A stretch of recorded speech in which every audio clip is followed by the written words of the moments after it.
네, 오늘도 예배 나온 여러분을 주님의 이름으로 환영합니다. 이번 한 주간이 특별히 길게 느껴질 이유가 없는데 왜 오늘 여러분을 뵌 게 이렇게 오래간만에 뵌 것 같은지 더 반갑고 마음에 간절함이 있는 것 같아요. 너무나 여러분 환영합니다. 우리가 하나님의 말씀을 듣습니다. 여러분, 사람은 무엇을 듣느냐가 중요해요. 그 듣는 것으로 그 사람의 생각이 결정이 되고 듣는 것으로 그 사람은 가치관을 갖게 됩니다. 우리가 지금까지 하나님의 말씀을 들어옵니다. 특별히 로마서 말씀을 듣고 있는데 로마서로 1장부터 시작하면서 로마서 성경은 우리들의 생각과 우리들의 지식을 처음에서 계속 이렇게 조금씩 올려가고 있어요. 지식을 머릿속에 담는 내용의 그 분량도 높아지고 있지만은 말씀을 통해서 우리가 갖는 이 사고의 방식도 말씀을 듣기 전과 들은 이후에 우리의 사고의 방식도 높아져 가고 있어요. 오늘 로마서 말씀을 보면서 많은 분들이 로마서의 절정은 어디냐, 16장으로 구성된 로마서의 이 절정이 어디냐라고 할 때 많은 분들이 8장을 이야기합니다. 우리 이미 8장을 보았죠. 얼마나 감격스럽게 보았습니까? 하나님을 사랑하는 자, 곧 그 뜻대로 부르심을 입은 자들에게는 모든 것이 합력하여 선을 이루느니라. 이 하나님의 그 무한하신 사랑과 그 주권과 그 놀라운 섭리의 깊이에 대해서 우리가 배우면서 찬송했잖아요.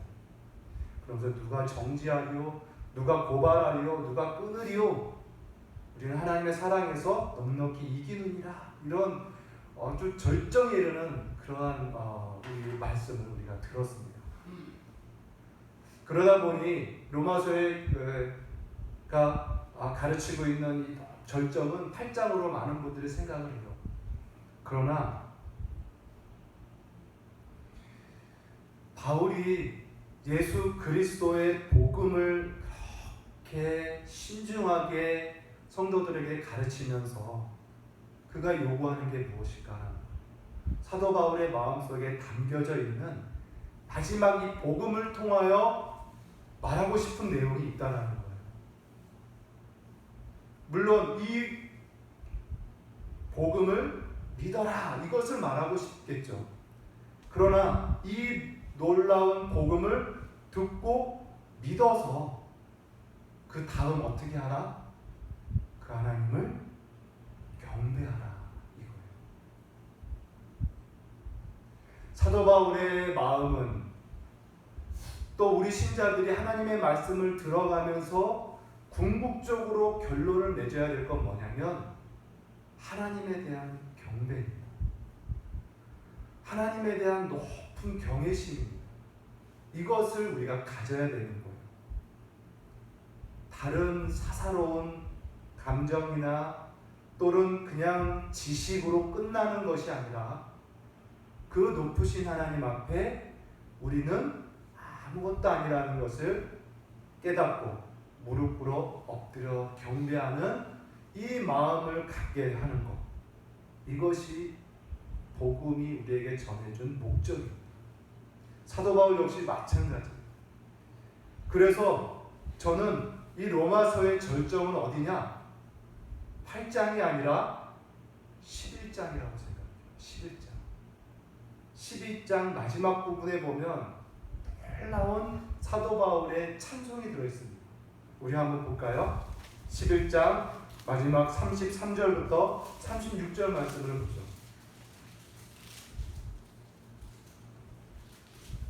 찾으셨습니까? 네. 제가 읽을 테니 여러분 눈으로 마음으로 함께 봅니다. 33절입니다. 깊도다 하나님의 지혜와 지식의 풍성함이 그의 판단은 헤아리지 못할 것이며 그의 길은 찾지 못할 것이로다. 누가 주의 마음을 알았느냐? 누가 그의 모사가 되었느냐? 누가 주께 먼저 드려서 갚으심을 받겠느냐? 이는 만물이 주에게로부터 나오고 주로 말미암고 주에게로 돌아간다.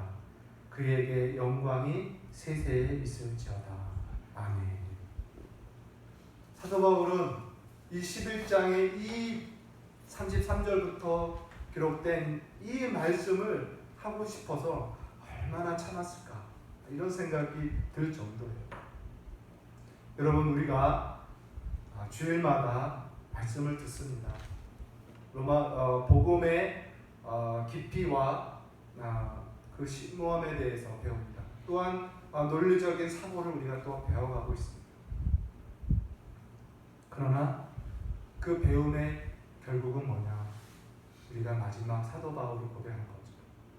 모든 신자들이 가져야 할 이 마음, 바로 하나님의 그 높으심 앞에 우리 신자들이 마땅히 가져야 할 마음, 경배심. 무릎을 꿇고 그분의 위엄 앞에 바짝 엎드려도 행복한, 더 낮아지고 싶은 그러한 경외심, 그것이 우리 신자들이 맺어야 할 열매입니다. 오늘 말씀 통해서도 우리가 그쪽을 향해서 그러한 하나님의 경외심을 향해서 나아가는 그러한 시간이 되기를 바랍니다. 우리가 지난주 무엇을 배웠나요? 하나님의 절대 주권이라는 말씀에 대해서 배웠습니다. 예수 그리스도를 통하여 하나님께서 이 세상에 구원을 베푸셨습니다. 그런데 그 구원은 궁극적으로 어디서 결정된 구원입니까? 세상을 짓기 전에, 저와 여러분이 이 세상에 조성되기 전에, 엄마 뱃속에 태어나기도 전에, 우리의 인생이 기록의 시작이 되기도 전에 하나님의 전지전능하신 지각 속에서 그의 선하신 뜻 안에서 창세전에 우리의 시작과 끝이 이미 다 예정되었다는 사실. 그 작정하심의 그 신비로움이 시간과 공간을 통하여 때가 되면 풀어져서 우리에게 나타나는 거예요. 때가 되면 우리를 부르시고 그 부르심에 우리는 저항할 수 없어서 우리는 기꺼이 나오게 되는 거죠.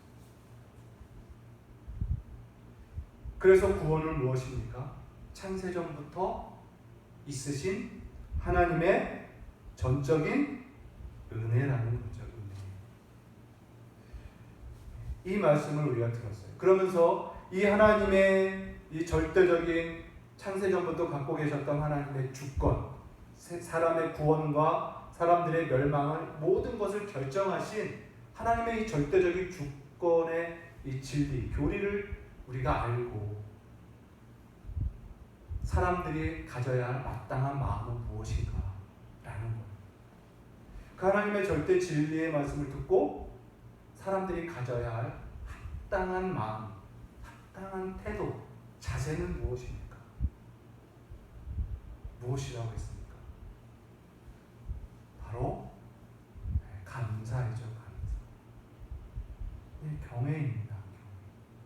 하나님에 대한 무궁한 감사입니다. 왜 감사합니까?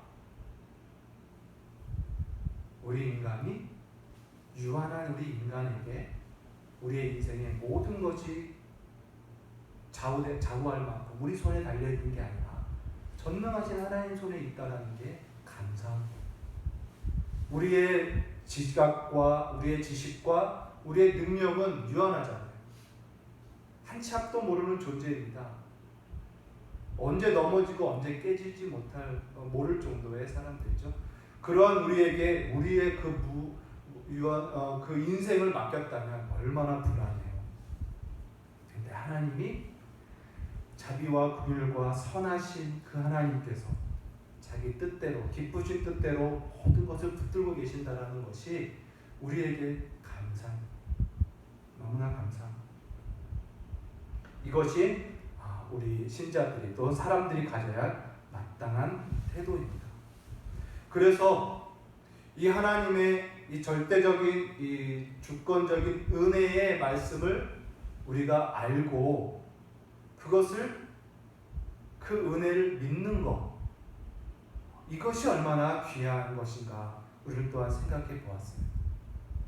결국 하나님의 이 창세전부터 우리를 향하신 하나님의 이 구원의 진리와 이 은혜의 말씀을 우리가 할 수 있는 건 뭡니까? 그저 믿는 것밖에 없는 거예요. 그래서 그 하나님을 경외하고 그 하나님을 믿는 것이 기독교에 있어서 매우 중요한 지식이며 지혜며 하나님이 기뻐하는 신자들의 태도라는 것이죠. 저와 여러분이 이러한 하나님의 말씀 앞에 감사하는 마음과 경외심이 충만하기를 바랍니다. 그런데 이러한 감사와 경외심 외에 또 우리 사람들에게 일어나는 생각 또 태도가 있다라고 지난주에 살짝 얘기했어요. 이게 뭐냐면 하나님의 이 절대적인 주권의 교리 앞에 갖는 태도는 뭐냐면 불만과 무기력. 불만과 무기력. 오늘 14절이 그것을 이야기해 주고 있어요. 14절. 그런즉 우리가 무슨 말을 하리요? 하나님께서 불의가 있느냐 이렇게 말. 곧 사람들이 하나님의 절대 주권적 이 은혜의 교리 앞에 하나님은 불의하신 것 아닌가라는 불만을 가질 수 있다는 것. 그런 생각을 할 수 있다는 것. 무슨 말이냐면 하나님께서 우리 사람들을 그 사람들이 행동과 그의 삶의 내용을 보고 복을 주든지 화를 주든지 결정하셔야 되는데 우리 사람들의 행동이 있기 전에 미리 복과 저주를 결정해 놓으시고 구원과 멸망을 결정해 놓으셨다면 그건 하나님 불의하신 것 아닌가라는. 선한 사람에게는 또 선한 행실을 하는 사람에게 구원과 복을 주고 악한 행실을 한 사람의 그 악함을 보시고 멸망과 저주를 주셔야지 사람의 선악간이 있기 전에 구원과 멸망을 결정하셨다는 것은 불공평한 것 아니냐라는 거예요. 하나님 불의하신 것 아닙니까? 라는 이런 불만스러움이 있을 수 있다는 겁니다. 여러분 이 불만에 대해서 어떻게 생각하세요? 이 불만은 하나님을 알지 못하는 이 불신 세상이 교회와 기독교를 거부하는 이유 중에 하나입니다. 이 불만이 그 이유예요. 뭐냐?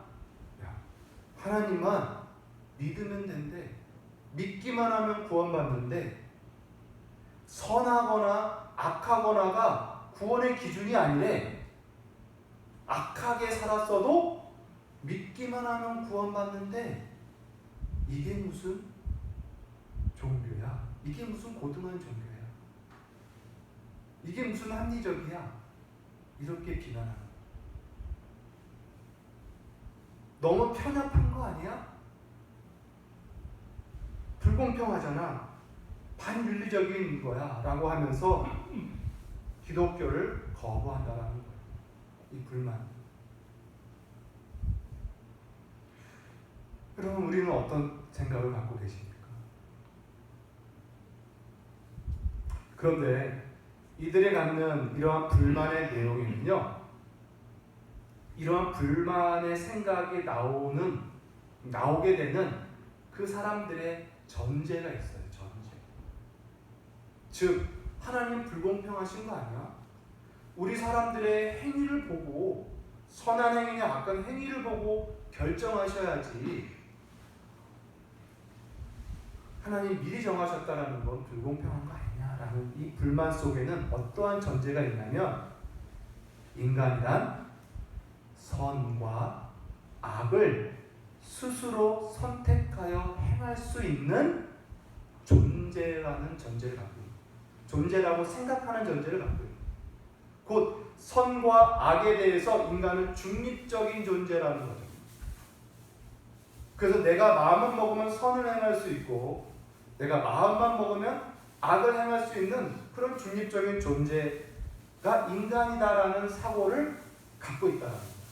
이러한 사고의 전제 속에서 봤을 때 하나님의 창세전부터의 선택은 불공평해 보일 수밖에 없는 거죠. 그러나 여러분, 성경은 인간을 뭐라고 정의하고 있습니까? 성경은 우리가 잘 알고 있는 대로 로마서 3장 10절 말씀 배웠죠? 의인은 없나니 하나도 없도다. 이렇게 성경은 정의를 합니다. 시편 14장 2절과 3절 말씀, 로마서 말씀에도 나온 말씀이지만 여호와께서 하늘에서 인생을 굽어 살피사 지각이 있어 하나님을 찾는 자가 있는가 보러 하신즉 다 치우쳐 함께 더러운 자가 되고 선을 행하는 자가 없으니 하나도 없도다. 이렇게 말씀입니다. 잠언 16장 2절 말씀에 사람의 행위가 자기 보기에는 모두 깨끗하여도 여호와는 그 중심을, 그 심령을 감찰하시느니라. 무슨 말입니까? 사람들이 판단할 때 자기 행동이 깨끗하다는 거예요. 선하다고 판단하나 하나님은 그 중심을 보신다는 거죠. 이사야서 말씀도 이렇게 말씀합니다. 무릇 우리는 다 부정한 자 같아서 우리의 의는 다 더러운 옷, 누더기와 같으며 우리는 다 잎사귀같이 시들므로 우리의 죄악이 바람같이 우리를 몰아가나이다. 이렇게 말씀합니다. 창세기 말씀 한 절 더 보면은 사람의 마음에 계획하는 바가 어려서부터 악합니다. 이렇게 정의하고 있어요. 즉 사람은 선과 악을 선택하여 행할 수 있는 그런 중립적인 그런 자유로운 인간이 아니라 뭐래요? 선을 행하지 못하고 악만 행할 뿐임을 이야기하고 있는 거예요. 이것이 성경이 우리에게 가르쳐주는 우리 인간의 실체입니다. 이 비참함이라는 거죠. 이 비참함이 저와 여러분, 우리 모든 인간의 상태라는 것입니다. 인간은 결코 악과 선을 선택하여 행할 수 있는 존재가 아닙니다. 어떤 존재니까? 인간은 원죄로 인해서 인간은 다 오염됐어요. 부패했어요. 지각이 있고 선과 악을 헤아릴 수 있을 것 있는 지각이 있어 보이나 그 선을 신실하게 행할 능력이 우리에게 없어요. 왜냐? 인간은 다 부패했습니다. 썩었어요. 다 모든 게 부서졌어요. 선을 행할 능력이 없는 거예요. 이것이 우리 인간의 모습이라는 것입니다. 그래서 우리 사람은 자신의 행위를 의지해서 말할 수가 없어요. 자신을 자기의 행위로 판단해달라고 소리칠 수가 없는 거예요. 나의 됨됨이와 나의 어떠함으로 하나님 저를 평가해 주세요라고 나설 수 없다는 것입니다. 오히려 이러한 인간이 하나님에게 구할 수 있는 건 무엇일까요? 긍휼이에요. 하나님 긍휼히 여겨주세요. 그래서 오늘 바울이 15절을 이야기하고 있는 거예요. 모세에게 이르시되 내가 긍휼히 여길 자를 긍휼히 여기고 불쌍히 여길 자를 불쌍히 여기느니라. 16절 그런즉 원하는 자로 말미암도 아니요 다른 박질하는 자로 말미암도 아니요 오직 긍휼히 여기시는 하나님으로 말미암다. 무슨 말입니까? 인간이 아무리 원한다고 되는 것이 아니에요. 아무리 노력하고 달려가면서 선행을 행한다고 아무리 노력해도 구원을 받거나 복을 받는 것이 아니라는 거예요. 어디서 나옵니까? 우리를 긍휼히 여겨주시는 하나님에게서부터 나오는 게 복이요 구원인 거예요. 우리의 행위에 근거해서 그 어떠한 것을 요구할 수 없다라는 것입니다. 긍휼뿐만 아니라 사도 바울은 오늘 로마서는 17절, 18절을 통해서 긍휼뿐만 아니라 사람의 이 완악함, 다시 말하면 멸망받는 것까지도 하나님께서 정하신다라고 말씀해요. 17절에 보니까 바로에게 이르시되 내가 이 일을 위하여 너를 세우셨으니 곧 너로 말미암아 내 능력을 보이고 내 이름이 온 땅에 전파되게 하려 함이라 하셨으니 그런즉 하나님께서 하고자 하시는 자를 긍휼히 여기시고 하고자 하시는 자를 완악하게 하십니다. 이렇게 말씀합니다. 결국 사람의 행위, 사람의 행위, 여러분의 어떠함, 여러분의 선악간에 의해서 우리의 무엇이 결정되는 게 아니라 우리의 구원과 복과 저주와 멸망이 결정되는 게 아니라 뭐예요? 긍휼히 여길 자를 긍휼히 여기시는 하나님에게로부터 결정됩니다. 또 멸망시키기로 완악하게 하기로 정하신 하나님으로부터 말미암은 것이 하나님의 이 말씀이라는 겁니다. 여러분, 이 사실을 우리는 잘 받아야 됩니다. 하나님과 우리 인간과의 관계, 하나님은 어떤 분이며 우리 인간은 누구인가에 대한 이 관계, 이 지식이 오늘 말씀에서 우리에게 가르쳐주고 있는 거예요. 결국 하나님은 만유의 주제이십니다. 모든 것을 자기 뜻대로 주관하시고 역사하시는 절대 주권의 하나님이라는 것을 우리에게 가르쳐 주셔요. 그리고 우리 인간은 무엇입니까? 아무것도 내세울 수 없는, 우리의 그 어떠한 행위로도 하나님 앞에 설 수 없어요. 오직 그분의 주권의 손길만 바라보며 그에게 은혜와 긍휼을 구하며 그를 그저 높이며 경외하며 경배하는 것밖에 없는, 이게 인간의 모습입니다. 그런데 하나님은 그 태도와 그 자세를 주님은 기뻐하십니다.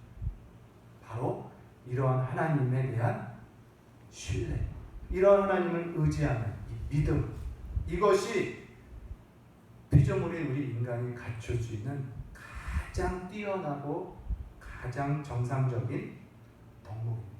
하나님, 바로 믿음입니다. 그 크신 하나님의 은혜에 그저 믿을 수밖에 없는 거예요.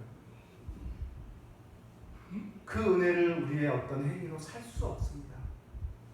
그저 믿을 뿐이야. 저는 여기서 이 얘기를 한 번씩 해보고 싶어요. 여러분,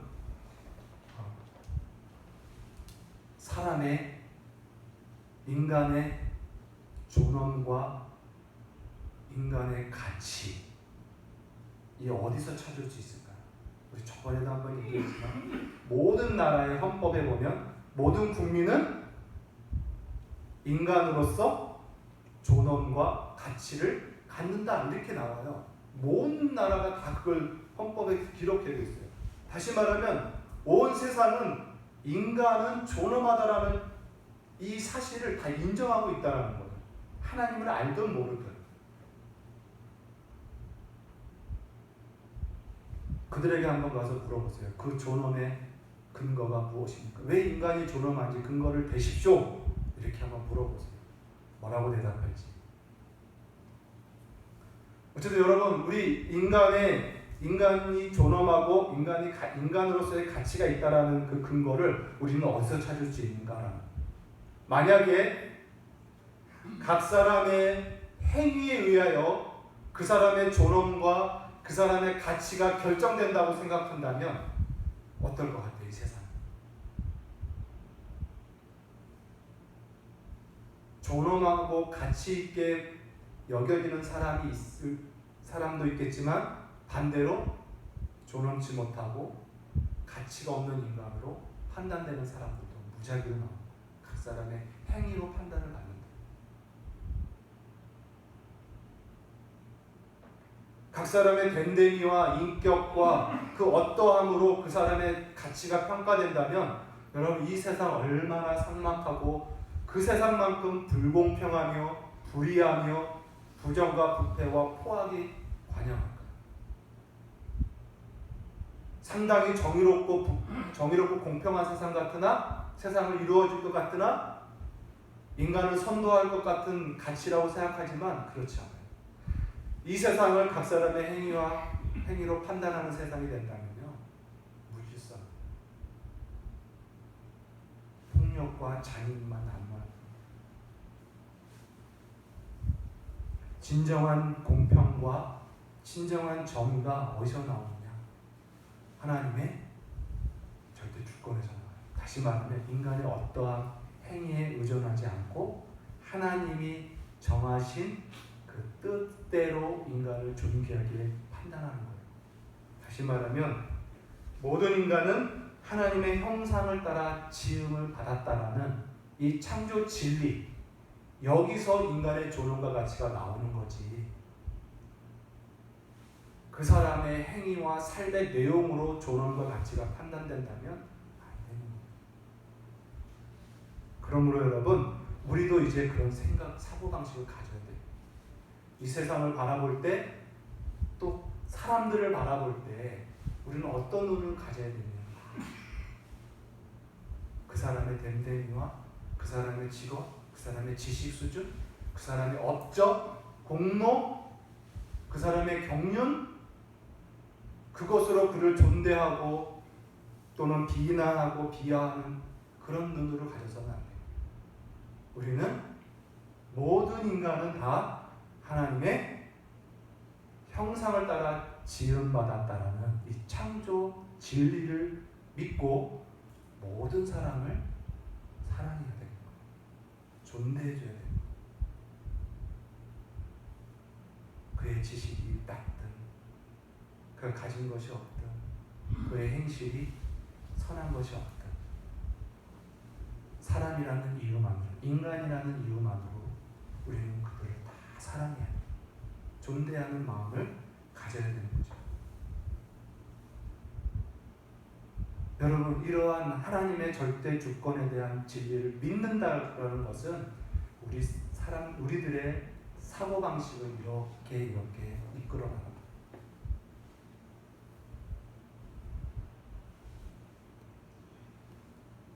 뿐만 아니라 이제 사람들이 또 이런 무기력한 반문을 갖습니다. 뭐냐면 이러한 하나님의 절대 주권에 대한 믿음이 없고 그 하나님 앞에 겸손과 그러한 경배심이 없는 사람들은 또 이렇게 말합니다. 좋다. 모든 걸 하나님께서 정하신다라고 하자.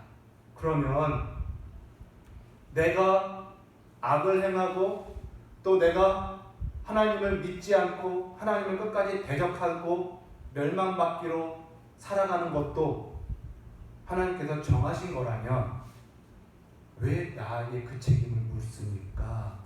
라는 이제 이런 무기력한 질문을 하는 거예요. 내가 멸망받기로 결정됐다라면 내가 멸망하기로 치닫는 내 모습에 대해서 왜 책망하십니까? 그거 당신이, 하나님이 그렇게 정하신 것 아닙니까? 이러한 지금 반문을 할 수 있다는 거예요. 이 반문 속에는 무기력감이 있는 거죠. 우리가 할 수 있는 게 아무것도 없지 않습니까? 라는 그런 무기력감이죠. 여러분은 어떻게 생각하세요? 이 생각에 대해. 사도 바울은 여기서 대답합니다. 뭐라고 대답하냐면 20절, 19절 이런 질문을 우리가 한번 읽어볼까요? 내가 내게 말하기를 그러면 하나님이 어찌하여 허물하시느냐? 누가 그 뜻을 대적하겠느냐? 이런 반문을 한다라는 거예요.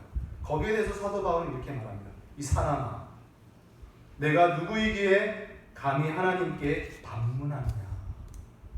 내가 누구이기에 감히 하나님께 반문하느냐?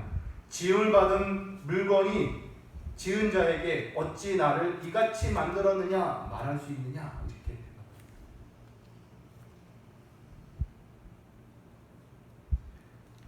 사도 바울의 이 대답을 여러분 우리는 잘 들어야 돼요. 사람들이 갖는 이 불만에 대해서 논리적으로 설명해주고 설득해가는 것이 아니라 사도 바울은 하나님의 선언을 그냥 말씀을 선포하는 거예요. 아까 위에서 설명했던 건 하나님이 어떤 분인지를 설명하시고, 지금은 바울은 사람이 어떤 존재인지를 이야기하는 것과 같아요. 네가 그런 질문을 하나님이 어찌 허물하시느냐, 하나님 왜 나에게 책망을 돌리시느냐라고 질문할 때 사람아, 네가 누구인지를 생각해봐, 이런 뜻이에요. 너는 피조물이라는 거예요. 창조주 하나님의 뜻과 섭리를 헤아릴 수 없는 존재라는 것입니다. 하나님의 깊으신 뜻대로 지은 것에 대해서 지음받은 자가 왜 이렇게 만들었냐라고 따질 수 없다라는 거예요. 우리는 여기서 중요한 진리를 하나 배웁니다. 뭐냐면 이 세상은 하나님을 이해하려고 할 때, 하나님에 대해서 생각할 때 어떤 방식으로 하나님을 판단하고 생각하냐고 이해하냐면 다 인간 수준에서 하나님을 판단하고 생각해요. 다시 말하면 하나님에 대해서 이해할 때 인간으로부터 출발해서 하나님은 어떤 분인가를 생각해요. 하나님의 공의가 무엇인가 생각할 때는 인간 수준의 공의로 출발해서 하나님의 공의를 판단하려고 해요. 하나님의 성품을 이해하려고 할 때 인간의 성품의 수준에서 하나님의 성품을 이해하려고 한다는 거예요. 인간 수준의 윤리관으로 하나님의 윤리를, 하나님 나라의 윤리를 판단하려고 한다는 것입니다. 이것은 여러분, 우리가 잘 알고 있는 대로 소경이 코끼리 다리를 만지면서 이건 벽이야, 이러는 것과 같아요. 코끼리 다리를 만지면서 코끼리가 어떻게 생겼는지를 그릴 수가 없잖아요. 사람은 다 죄로 인해서 지각과 감정과 모든 게 다 오염됐습니다. 어둠 가운데 있어요. 총명이 있어 보이나 사실은 어둠 가운데 있습니다. 인간을 만물의 영장이라고 우리도 인정하고 있어요. 이성을 가졌고 영원을 생각할 줄 아는 유일한 존재입니다. 피조물 중에 영혼에 대해서. 그러나 그러한 존재라 할지라도 죄로 인해서 모든 총명이 어두워졌어요. 그래서요, 다시 말씀드리면 인간은 하나님이 어떤 분인가를 판단할 때 우리 내면에서 아무리 추론하고 우리 내면이 가진 지식과 경험을 통해서 학습을 통해서 아무리 하나님을 상상한다 해도 소용이 없어요. 하나님을 정확하게 바르게 알 수가 없어요. 다 오염되게 어둡기 때문에 총명이. 그러면 우리 인간이 하나님을 바르게 알 수 있는 방법은 뭐냐?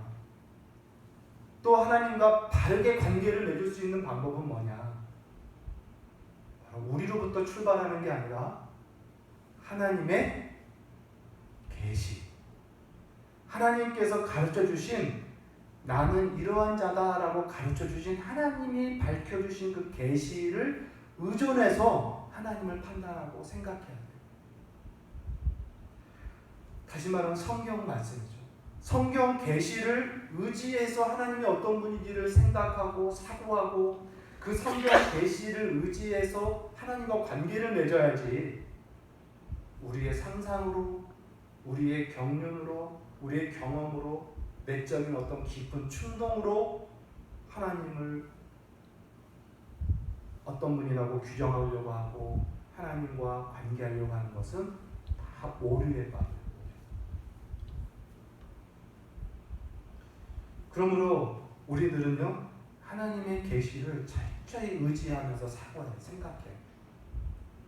줄 아는 그런 모습이 있어야 되는지. 이스라엘의 멸망의 원인이 뭐냐? 바로 이거예요. 이스라엘은 지난주도 봤지만 일찌감치 하나님의 계시를 받았습니다. 구약 성경을 받은 민족이에요. 그런데도 왜 그들은 타락했느냐?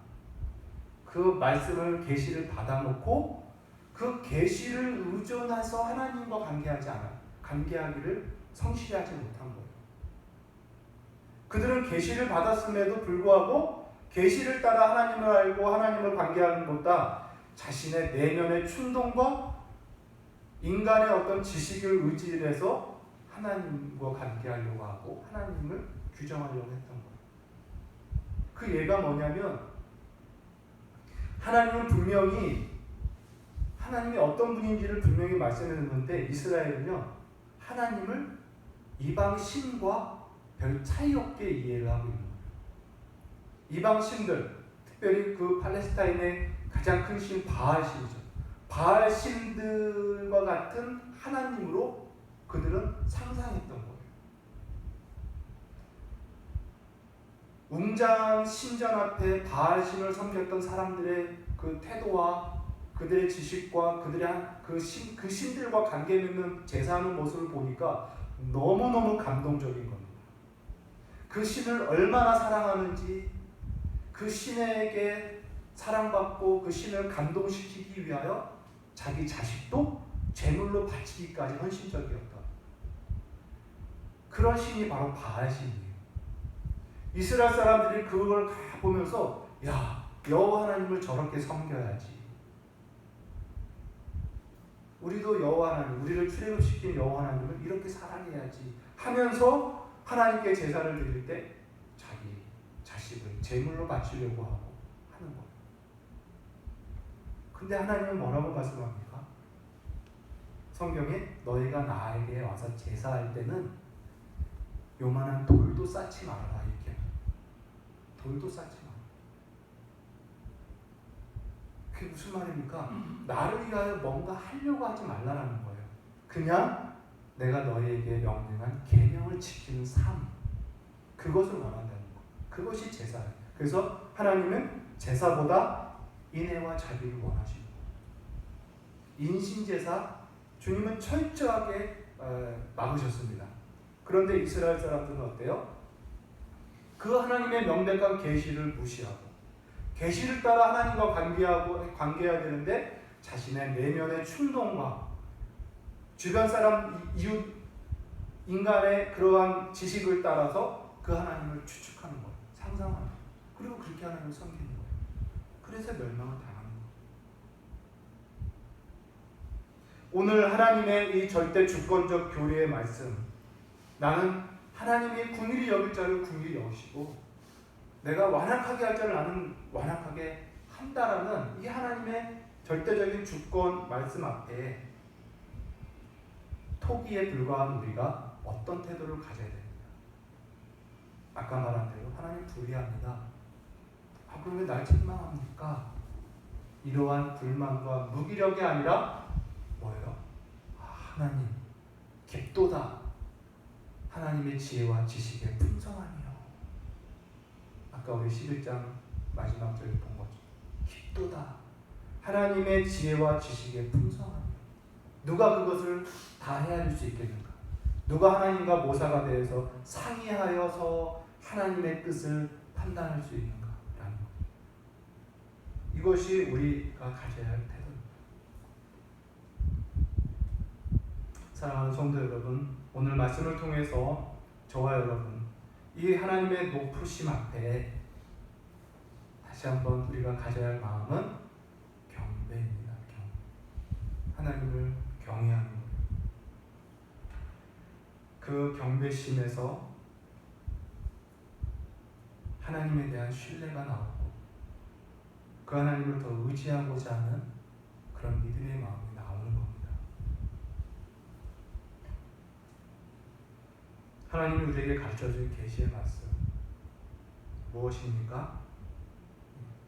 그 높으신 하나님이 값없이 우리를 죄에서 용서하시기 위하여 자기 아들을 십자가에 내어주시고 이것이 하나님의 계시의 내용 중에 들어있는 거예요.